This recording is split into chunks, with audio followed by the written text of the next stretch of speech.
Baik, jadi di sini di serial belajar investasi ketiga, saya akan menjelaskan tentang bagaimana caranya untuk dapat berinvestasi saham dan reksadana. Di video saya sebelumnya, part 1 dan part 2 untuk serial belajar investasi, saya sudah menjelaskan tentang apa itu investasi, jenis-jenis investasi, dan mengenal aset investasi lebih dalam. Di kesempatan kali ini, saya akan menjelaskan bagaimana cara teman-teman agar dapat berinvestasi di saham dan reksadana. Nah, seperti yang sudah saya jelaskan di video sebelumnya bahwa ketika perusahaan ingin mencatatkan sahamnya agar dapat dibeli oleh masyarakat, maka perusahaan tersebut akan menjual saham tersebut di Bursa Efek Indonesia. Nah, ketika sudah tercatat di Bursa Efek Indonesia, sebagai investor kita dapat membelinya. Namun untuk membeli saham tersebut, kita harus melewati atau mempunyai sebuah perantara. Nah, dalam hal ini perantaranya adalah perusahaan efek atau biasa kita sebut sebagai sekuritas. Nah, bagaimana cara kita untuk dapat memilih sekuritas? Berikut ada beberapa sekuritas yang ada di Indonesia. Di antaranya dapat teman-teman lihat ada BNI Sekuritas, kemudian IPOT, MNC Sekuritas, Mirai Aset Sekuritas, Penin, Mandiri, dan Pintraco. Masih banyak sekuritas-sekuritas lain yang ada di Indonesia. Teman-teman dapat mengeceknya secara langsung di halaman Bursa Efek Indonesia ataupun website Bursa Efek Indonesia.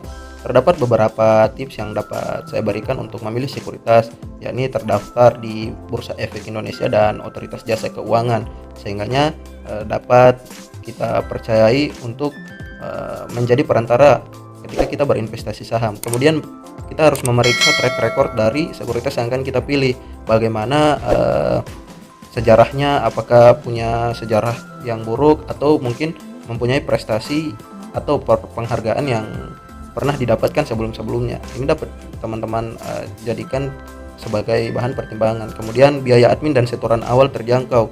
Sebagai orang-orang yang mungkin berpenghasilan menengah ke bawah atau masih belum berpenghasilan, mungkin masih sekolah, masih kuliah, ini dapat kita pertimbangkan. Ada beberapa sekuritas yang mempunyai biaya admin dan setoran yang terjangkau, setoran awal yang terjangkau. Contohnya IPOT dan beberapa sekuritas lainnya, itu dengan biaya hanya Rp100.000 saja kita sudah dapat melakukan pendaftaran di sekuritas tersebut. Kemudian proses daftar dan transaksi yang mudah. Ini perlu kita perhatikan bahwa apalagi di masa pandemi seperti ini, kita masih jarang dan takut untuk keluar rumah. Kita harus melihat juga apakah ada perusahaan sekuritas di daerah kita. Jadi proses daftar ada yang menyediakan secara online dan transaksinya juga perlu kita perhatikan bahwa itu harus mudah seperti itu. Kemudian aplikasi yang memudahkan bertransaksi. Nah, ketika kita sudah terdaftar di salah satu sekuritas yang ada, itu perusahaan sekuritas tersebut menyediakan sebuah aplikasi untuk kita dapat bertransaksi atau jual beli aset saham ataupun reksadana. Nah, kita harus memperhatikan kira-kira aplikasinya bagus, mudah, user friendly atau bagaimana, itu perlu kita perhatikan. Kemudian sekuritas tersebut mengedukasi. Terdapat beberapa sekuritas yang menyelenggarakan webinar, pembelajaran secara online, menyediakan materi-materi untuk kita sebagai investor pemula. Jadi beberapa hal ini dapat teman-teman perhatikan ketika teman-teman memilih sekuritas. Di sini ketika teman-teman sudah mempunyai pilihan sekuritas berdasarkan yang sudah dijelaskan sebelumnya, nah, teman-teman harus melakukan pendaftaran di sekuritas tersebut.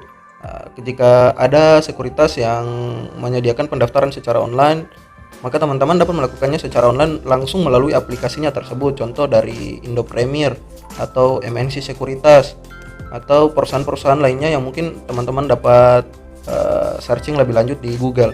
Teman-teman dapat melakukan pendaftaran secara langsung di aplikasinya atau websitenya seperti itu.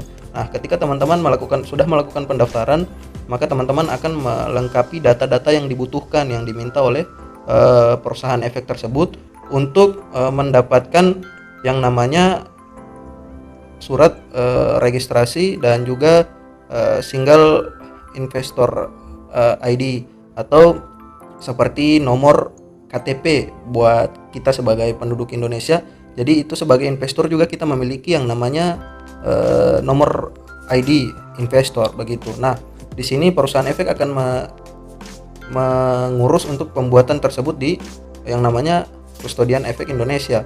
Kemudian perusahaan efek juga akan mengurus untuk pembuatan rekening dana nasabah dan atau rekening dana investor. Jadi ketika kita akan menjadi investor itu kita perlu membuka yang namanya RDN dan atau RDI seperti itu. Nah, rekening ini yang nantinya akan menjadi tempat dana kita untuk berinvestasi seperti itu. Nah, demi proses pembuatan nomor ID investor dan juga rekening dana nasabah atau rekening dana investor, itu perusahaan efek akan meminta beberapa data untuk dikirimkan mungkin secara online atau secara langsung di perusahaan terkait dalam pembuatan atau dalam proses pembuatan atau dalam proses pendaftaran Anda untuk menjadi investor seperti itu. Teman-teman akan menunggu terlebih dahulu. Teman-teman ketika sudah selesai proses pendaftarannya, teman-teman harus menunggu beberapa hari karena itu nantinya akan diproses terlebih dahulu untuk pembuatannya seperti itu. Nah, nanti teman-teman akan dihubungi melalui email untuk perkembangan dari pendaftaran tersebut. Jika ada yang kurang, teman-teman juga akan dikonfirmasi melalui email atau melalui nomor telepon. Begitupun jika pendaftaran teman-teman sudah selesai, teman-teman juga akan dikonfirmasi melalui email dan atau melalui nomor telepon seperti itu. Nah, setelah teman-teman terdaftar di sekuritas atau sudah menjadi investor maka teman-teman sudah dapat melakukan yang namanya proses jual beli saham dan reksadana. Nah, di sini sesuai dengan aturan yang dikeluarkan oleh Bursa Efek Indonesia, itu ketika teman-teman melakukan pembelian dan penjualan saham, di sini teman-teman ketika melakukan order beli dan order jual, maka pilihan teman-teman dapat menentukan harganya. Kira-kira teman-teman akan membeli saham tersebut di harga berapa, dan ketika teman-teman ingin menjual atau ketika teman-teman akan menjual saham, maka teman-teman dapat menentukan kira-kira teman-teman akan menjual saham tersebut di harga berapa. Nah, harga beli dan jual tersebut kemudian akan diproses di sistem Bursa Efek Indonesia yang namanya sistem JADS. Nah, kemudian si sistem ini akan mencocokkan ketika harga teman-teman sudah cocok dengan harga perusahaannya, maka teman-teman akan diproses untuk pembelian dari saham tersebut. Nah, prosesnya ini ketika teman-teman membeli, maka proses tersebut adalah penyerahan dana dan juga penerimaan saham seperti itu. Proses ini akan memakan waktu 2 hari. Begitupun ketika teman-teman menjual. Ketika teman-teman menjual saham, maka sahamnya akan dikembalikan dan dana sesuai dengan harga penjualan teman-teman akan disetorkan ke rekening dana nasabah teman-teman seperti itu. Tapi ketika teman-teman sudah cocok atau sudah selesai untuk transaksi atau order jual dan beli, maka secara langsung teman-teman di sistem tercatat sebagai pemegang saham tersebut seperti itu. Yang memakan waktu 2 hari adalah untuk proses penyelesaiannya.